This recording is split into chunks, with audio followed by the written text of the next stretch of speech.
Ayan guys, oh. Ito yung sana niya. May kunya siya guys. Itong kunya na to dapat nakatapat dito. Yan.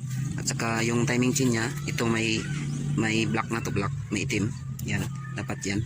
Tapat yan diyan sa crankshaft na may kunya.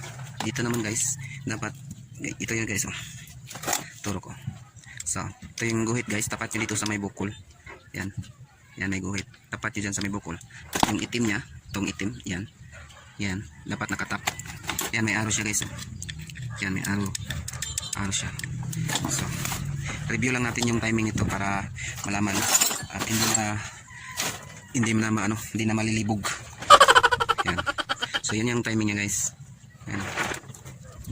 Yan. Yan. Ito pang isa. At saka dito tap. Yan, tap. At saka yung kunya niya, tapat dito.